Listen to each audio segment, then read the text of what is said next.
physique d'abord, un salon de l'auto.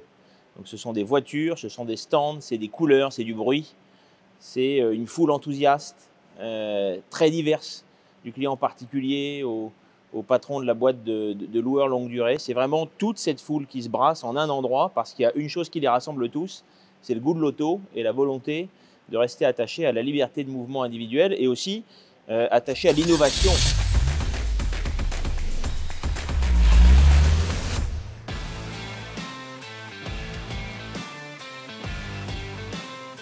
Moi, je me garderais bien de qualifier de ce qui appartient à l'ancien monde et ce qui appartient à un nouveau monde présumé ou autoproclamé.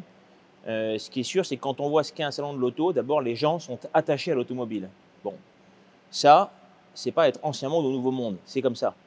Et puis, en tant que constructeur automobile, évidemment, ça nous plaît de voir un attachement quasiment charnel parfois des gens à l'automobile qui reste un produit rationnel, parce que ça comble des besoins concrets, mais aussi irrationnels et émotionnels autour de l'imaginaire, de ce que peut porter une marque, de la promesse technologique qu'on peut incarner.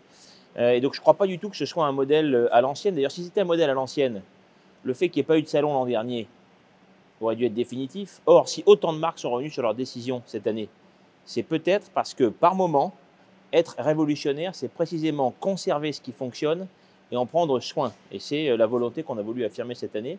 Nous, on croit à ce modèle. Ça ne veut pas dire, quand on fait un salon, qu'on ne croit pas à l'innovation. Ça ne veut pas dire qu'on ne croit pas au digital. Ça ne veut pas dire qu'on ne croit pas à l'électrification. Tout ça, ce sont des transformations majeures pour l'automobile. Mais on pense que ce salon, qui est en plus pour la Belgique le plus grand événement indoor, c'est quand même la possibilité de montrer à plein de gens en même temps de quoi on est capable et dans quelle direction on est collectivement embarqué.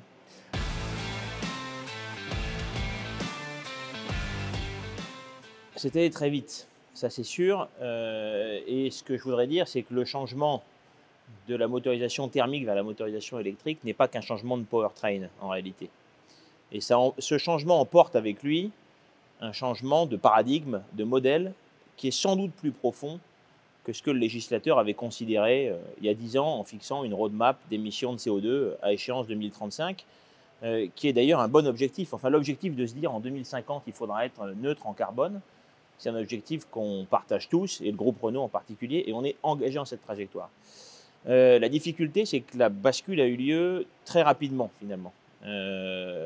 Et donc, on est très vite passé d'un paradigme d'abord diesel, puis essence, puis hybride, auto-rechargeable, rechargeable, à 100% électrique, qui fait que c'est beaucoup de changements à accepter, non seulement pour le consommateur, mais aussi pour un constructeur, pour un réseau de distribution.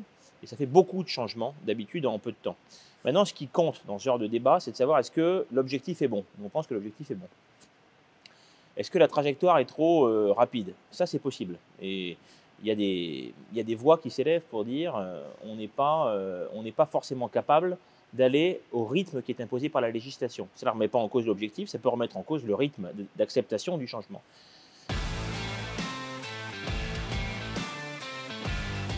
Je dis que tout le monde ne peut pas basculer à l'électrique du jour au lendemain. Ce qui est sûr, c'est qu'à terme, tout le monde aura basculé vers l'électrique. Si on regarde ce qui se passera dans 15 ans sur le véhicule neuf, c'est ce qui va se passer. Le sujet, c'est que je peux aussi comprendre qu'aujourd'hui, il y a des gens, d'abord, qui n'ont pas les moyens de passer à l'électrique. Et ça, c'est une question qu'on ne peut pas éluder. Qu'un consommateur ait un budget contraint, après tout, c'est la vie. Et on doit aussi être capable de répondre à ça. Donc je dis que l'électrique peut ne pas correspondre de manière immédiate à l'ensemble des usages. De quelqu'un qui habiterait dans un endroit où il ne peut pas se recharger, par exemple. De quelqu'un qui ferait trop de route au quotidien. Enfin, on peut trouver des usages qui font qu'aujourd'hui, ça ne s'applique pas. Donc, je n'ai pas de doute que c'est la trajectoire. Mais aujourd'hui, je pense que la première question qu'il faut poser à un consommateur, c'est précisément quelles sont ses habitudes de mobilité et de consommation et ses habitudes de vie, notamment sur la possibilité de se recharger. Et en fonction de ça, à nous d'apporter la réponse. Alors, 2025, d'abord, c'est une année, s'agissant de la Belgique, de stabilité réglementaire. Ce qu'on n'a pas connu depuis un bout de temps, puisqu'il y a eu des changements de motorisation et de fiscalité, notamment pour les flottes, tous les 6 mois quasiment. Bon. Cette fois, on est sur une année où on connaît les règles du jeu d'un bout à l'autre. Donc la stabilité, elle est souvent gage de confiance, en tout cas dans le marché. On n'a pas peur que ça change du jour au lendemain. Donc ça, c'est pour moi une bonne raison. Deuxièmement, On peut espérer que la situation politique se stabilisant au niveau fédéral, là aussi, ça crée les conditions de la confiance et d'un retour de la croissance qui soutiendrait l'activité. Et puis sur le particulier, on voit ces derniers mois un regain du marché particulier, notamment sur les commandes, et maintenant ça se traduit sur les immatriculations. Et donc ça, je crois que c'est une tendance qu'on n'avait pas observée depuis 2 à 3 ans, c'est-à-dire à nouveau une période haussière. Alors bien sûr, on était tombé bas, mais quand même le fait de voir que l'inflexion a eu lieu, c'est aussi une raison d'espérer.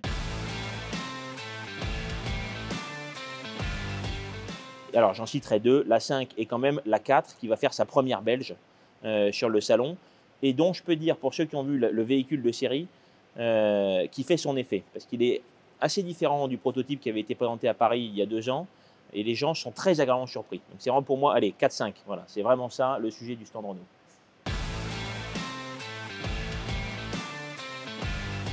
Alors ça, là vous parlez à un Français, parce que c'est vrai qu'en France, la Renault 4, souvent les gens appellent ça la 4L. Je remarque que c'est moins vrai selon les zones en Belgique, et que notamment dans le nord du pays, dans la partie néerlandophone, c'est plutôt la Renault 4, enfin c'est comme ça qu'ils l'appellent. Donc j'allais dire, à chacun son vocable. En tout cas, le nom officiel, c'est la Renault 5 et la Renault 4. Maintenant, si certains veulent aller voir la Super 5 et la 4L, qu'ils viennent et on leur montrera que la filiation est évidente.